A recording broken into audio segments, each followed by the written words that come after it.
Chers amis, Kevin Reich, qui est le responsable du collectif Sauvons Calais, que vous connaissez peut-être, vous en avez peut-être entendu parler, ne pourra pas intervenir aujourd'hui. Donc je vais me permettre de faire un point sur la situation à Calais, que vous connaissez peut-être. Vous savez que Calais, maintenant, c'est le point de rendez-vous, depuis la fermeture de Sangatte, en fait, est devenu le point de rendez-vous des clandestins qui viennent du monde entier pour passer en Angleterre. Donc là-bas, on assiste véritablement à la mise en œuvre du livre Le Camp des Cinq, j'imagine que beaucoup d'entre vous ont pu lire. Donc c'est une situation absolument insupportable pour les Calaisiens, avec une augmentation de l'insécurité, du vandalisme, des vols, enfin voilà, tout ce qui est en général rattachable à l'immigration-invasion. Là-bas, c'est puissance 10, puisque de quelques centaines, ils sont passés à plus d'un millier. Maintenant, on va en être à 2000. Et donc, c'est une situation absolument insupportable pour les Calaisiens. Juste un exemple parmi d'autres.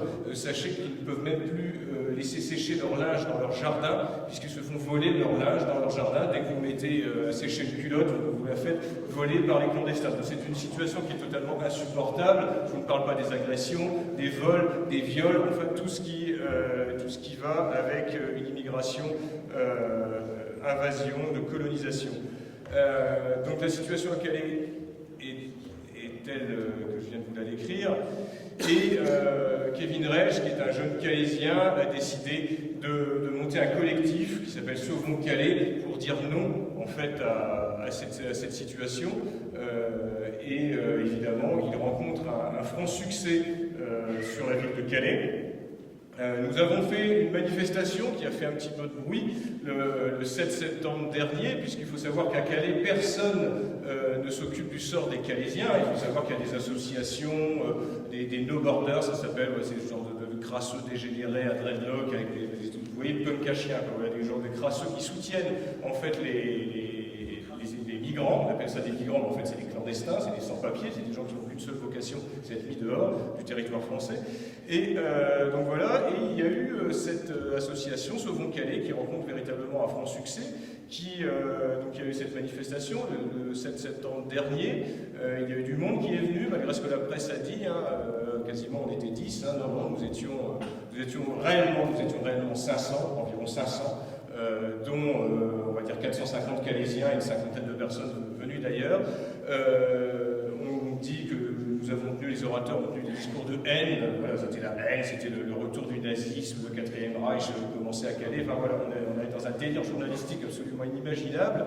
Nous avons simplement dit la vérité aux Calaisiens et demandé l'application de la loi française. Voilà, c'est tout. Peut-être avec des termes gauchatiers, on avait une banderole qu'on a encore ici au stand du Parti de la France avec écrit « Foutons-les dehors », je pense que c'est très clair, et on demandait juste l'application de la loi française, c'est-à-dire que des gens entraient illégalement sur le territoire français n'ont qu'une seule vocation, c'est être mis dehors. On demandait également l'application de la légitime défense pour les Calaisiens qui se sont agressés quotidiennement, ça aussi, ça fait partie du code pénal français. Donc voilà, il faut savoir que quand on va au contact des Français dans la rue, on a un très bon écho, et je pense qu'avec différentes structures politiques, nous allons continuer également les interventions dans la rue, parce que c'est au contact même des Français, c'est pas seulement sur les plateaux de télé, où il faut, derrière un clavier, qu'il faut faire de la politique, mais c'est surtout et aussi dans la rue. Dans la rue le 7 septembre, évidemment, oserais-je dire, nous n'avons pas vu les représentants du Front National, puisqu'il y avait deux élus municipaux à Calais qui, évidemment, brillent par leur absence concernant le problème de l'immigration clandestine. Je vous le dis, un peu comme ailleurs. La seule chose qu'a répondu la responsable du Front National à Calais, à la presse, c'est « Qu'est-ce que vous allez faire dans la situation à Calais? Qu'est-ce que vous proposez ?» Elle a fait « Ah ben j'en sais rien. » Voilà, c'est à peu près tout ce qu'on a pu entendre de cette brave dame qui était élue au conseil municipal à Calais. Donc voilà. Ce que je voudrais aussi, et donc une fois ce point sur Calais fait, je voudrais vous mettre en garde les gens, les patriotes sincères, les nationalistes, contre les imposteurs. Contre les imposteurs, parce qu'il faut savoir qu'il y a une dérive qui est absolument maintenant inéluctable et irréversible du Front National, que j'appelle le néo-Front National. Marine Le Pen en avait bien compris et n'était plus contre l'immigration. Pendant un temps, elle était donc contre l'islam en France. Et maintenant, elle n'est même plus contre l'islam en France. Elle a fait des déclarations dernièrement, suite, vous savez, au Français qui est Hervé Gourdel, qui a été égorgé de façon barbare par des islamistes. Hein. Elle a déclaré, parce qu'elle a intégré en fait l'islam républicain dans son logiciel de pensée, si on peut appeler, si on peut encore dire qu'il y a une pensée au Front National. Voilà ce qu'a déclaré Marine Le Pen. Nous avons incontestablement besoin de nos compatriotes musulmans pour lutter contre la radicalité qui monte depuis de très nombreuses années dans notre pays, dans l'indifférence générale de la classe politique. Le moins que l'on puisse dire est que nos compatriotes musulmans sont les premiers à pouvoir nous indiquer et lutter avec nous contre ces dérives fondamentalistes, ces revendications de radicalité. Voilà, c'est à peu près comme si vous demandiez à des drogués de lutter contre le trafic de drogue. C'est à peu près, voilà, c'est à peu près du même niveau. Alors il y a encore mieux. Il y a Bertrand Dutheil de La Rochère, conseiller République et laïcité de Marine Le Pen. Alors là, on est carrément dans les loges. Là. Vous voyez le tablier en peau de porc, le compas, l'équerre, là on est en plein dedans, rien que le titre du monsieur. Avec Marine Le Pen, le Rassemblement Bleu Marine condamne tous ceux qui veulent confondre l'islam, qui est une religion, avec l'islamisme, qui est un totalitarisme. Attention, ce monsieur sait faire la différence. Alors, au Parti de la France, nous avons édité il y a quelque temps, d'ailleurs, il faudra que j'envoie ce monsieur ce document, qui ne peut pas être accusé d'être mensonger, puisque nous avons juste répliqué quelques sourates, quelques versets du Coran. On prend vraiment les textes à la base. Donc, je ne vous cite pas tous, hein, juste quelques... pour bien vous faire voir qu'il s'agit d'une religion de paix et d'amour. Les transgresseurs, tuez-les partout où vous les rencontrerez. Les incrédules, tuez-les partout où vous les trouverez. Ce n'est pas vous qui les avez tués, les incrédules, mais Dieu les a tués. Tuez les polythéistes partout où vous les trouverez. Ça, c'est un message aux amis païens. Combattez ceux qui ne croient pas en Dieu. Enfin, Allah, vous l'aurez compris. Combattez-les jusqu'à ce qu'ils payent directement le tribut après s'être humiliés. Les chrétiens ont dit, le Messie est fils de Dieu, que Dieu les anéantisse, qu'Allah les anéantisse, ils sont tellement stupides. Lorsque vous rencontrerez les incrédules, frappez-les à la nuque jusqu'à ce que vous les ayez abattus. Ça, c'est une sourate du Coran, hein, je vous précise.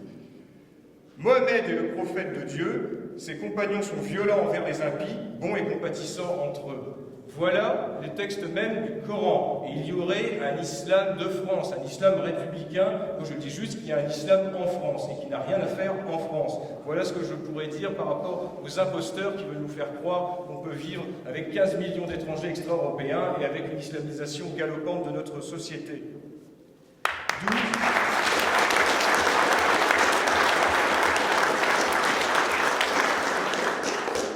D'où la nécessité... Je pense, ce sera la deuxième partie de mon propos qui va être très bref, rassurez-vous, on va pouvoir aller prendre l'apéritif et aller se restaurer. La nécessité aujourd'hui d'être réactionnaire, c'est un terme que tout le monde rejette, mais moi j'estime qu'il faut dire qu'on est de droite nationale et réactionnaire. Alors quelle est la définition? Je prends une parmi les autres de réactionnaire, c'est-à-dire vouloir un retour à une situation passée en révoquant une série de changements sociaux, moraux, économiques et politiques. Ben, écoutez, moi je m'y retrouve complètement. Alors, on va prendre quelques points de l'actualité.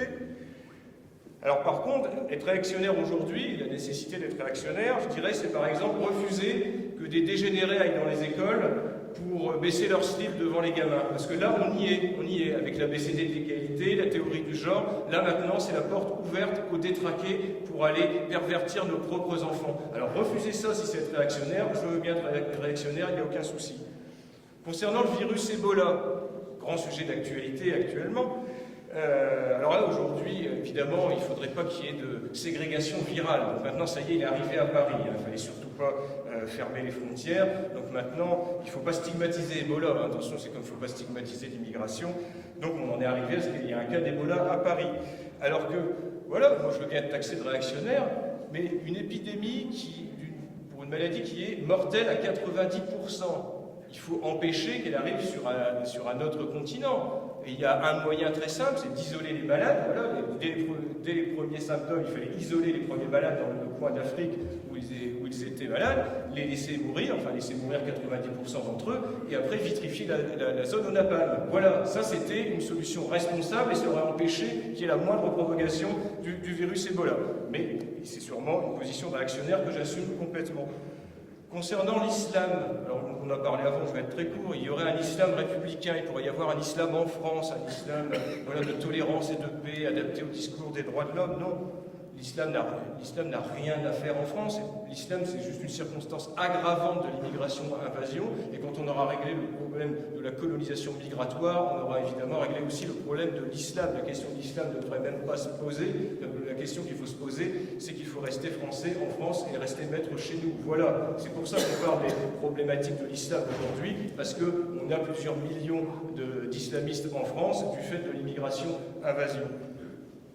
Concernant la colonisation migratoire, ben voilà, il ne faut pas s'arrêter à l'état de fait en disant bon ben voilà, ils sont là maintenant, on ne peut plus rien faire, hein, on ne va pas les renvoyer. Ben oui, est-ce que vous croyez que ça va régler les problèmes, tous les problèmes qu'engendre l'immigration, les problèmes sociaux, les problèmes sécuritaires, en gardant 15 millions d'extra-européens qui, pour la plupart, nous crachent dans la gueule. Il faut bien savoir, quand des Algériens vont brandir le drapeau algérien lors des matchs de leur équipe nationale sur les Champs-Élysées, et la plupart sont français, sachez-le, la plupart de ces gens-là ont la nationalité française. Et là, quand ils brandissent leur drapeau, c'est un bras d'honneur qu'ils font à la France, ils vous crachent dans la figure, et on va continuer à laisser faire ça. Non, c'est pas possible. On ne peut pas se contenter de dire, ben voilà, ceux qui sont français actuellement ont l'identité française, la nationalité française, c'est pas juste une carte d'identité. La binationalité, c'est une aberration. Il faudra évidemment supprimer la binationalité. Il faudra aussi renvoyer tous ces gens chez eux. Ils n'ont absolument rien à faire chez nous. D'ailleurs, ils ne se sentent pas français.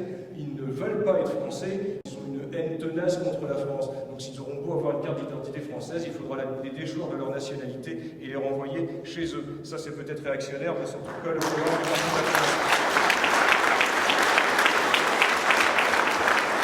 Alors, il faut en finir aussi avec le parasitage social, évidemment, des immigrés, mais aussi, malheureusement, de beaucoup de Français qui se complaisent, en fait, dans le système d'assistanat social. Alors, je ne dis pas que les Français ne veulent pas travailler, sont des fainéants, sauf qu'on leur propose juste des aides sociales, de les entretenir, en fait, dans leur misère, plutôt que de leur proposer du travail. Et ce qu'il faut proposer aux Français, c'est du travail. Bon, je ne vais pas revenir sur toutes les possibilités économiques que nous aurions pour rendre du travail aux Français, mais voilà, il faut proposer une autre vision aux Français. Le travail, c'est particulièrement important, ne serait-ce que dans une vie de famille. À partir du moment où le père ne travaille plus dans une famille, où maintenant on arrive à des générations, des enfants n'ont pas vu leur père travailler de toute leur vie. Alors évidemment, il y a cet assistance sociale gangrène notre société, puisque les gens n'ont même plus cette valeur travail qui faisait vivre la famille. Maintenant, même les femmes sont obligées de travailler pour avoir un salaire décent, pour pouvoir se payer une maison où les deux travaillent. Et là, on arrive à un stade où les aides sociales remplacent cette valeur fondamentale de notre civilisation. Également, très rapidement, je vais conclure juste après, voilà, être réactionnaire aussi aujourd'hui, c'est arrêter de croire au réchauffement climatique bidon qu'on essaie de nous inculquer, voilà, tout ça pour nous mettre des taxes écologiques à n'en plus finir, pour avoir bonne conscience. On avait la religion des droits de l'homme, maintenant on a la religion du réchauffement climatique, parce que personne n'ose dire, ah ben non, n'ose remettre en cause ce nouveau dogme, et pendant ce temps-là, on vous augmente le prix de l'énergie. Également, alors là c'est très réactionnaire de dire qu'il est anormal que des historiens en France ne puissent pas étudier certaines parties de notre histoire, même relativement récente, et qu'ils soient condamnés, qu'il y ait besoin d'une loi pour condamner les gens qui contesteraient une vérité officielle. Donc, vous comprendrez que je ne peux pas spécialement m'étendre sur le sujet, vu notre législation, mais enfin bon, c'est assez amusant que dans le pays des droits de l'homme, dans le pays de la liberté d'expression, dans le pays où on accueille toute la misère du monde, on n'est pas capable de protéger la libre recherche historique. Enfin,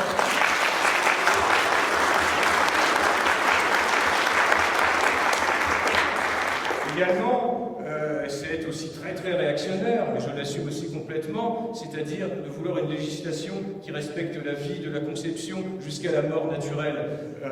Là maintenant, l'avortement est devenu quasiment un acte médical banal, de confort. Il n'y a qu'à calculer le nombre de Français, d'enfants qui ont été tués dans le ventre de leur mère depuis la mise en place de l'avortement et calculer en parallèle le nombre d'immigrés qui sont rentrés en France depuis. De me dire qu'il n'y a aucun rapport, je n'y crois pas une seule seconde. L'avortement a été un recul de civilisation en France, c'est une abomination. Pour moi, c'est peut-être aussi un combat personnel, mais c'est une abomination, c'est un meurtre et il doit être combattu, on doit faire respecter.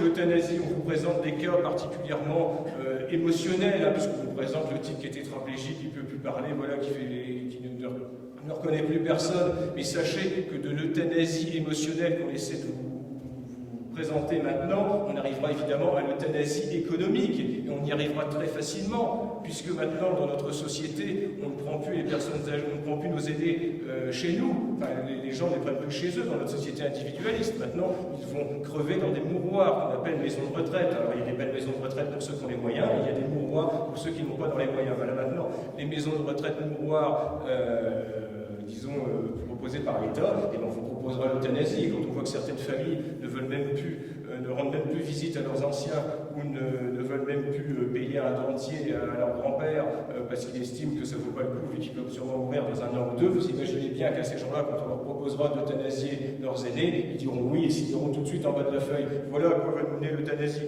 En revanche, au Parti de la France, on est tout à fait d'accord pour rétablir la peine de mort, mais la peine de mort pour les gens qui le méritent vraiment, que ce soit en haut de la pyramide des peines, et que ça redevienne tout en haut de la hiérarchie pénale, et qu'on punisse particulièrement ceux qui se rendent coupables des crimes les plus odieux.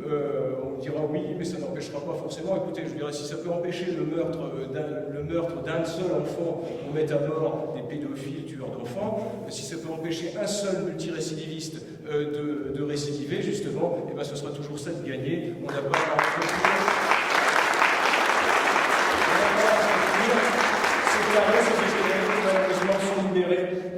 sont libérés au bout de quelques années grâce à Madame Taubira. Voilà, donc c'est juste, mon propos était de vous dire qu'il y a une nécessité absolue d'être radical dans une situation qui l'est elle aussi. Il ne s'agit pas d'aseptiser notre propos, de modérer notre propos. Il ne s'agit pas, il y a François-Xavier Rochette dans Rivarol qui a fait un très bon article à ce propos-là, il ne s'agit pas d'être le dernier wagon, en fait, du train qui va droit dans le mur. Ça ne sert strictement à rien. Il faut justement être celui qui va faire changer le train de direction.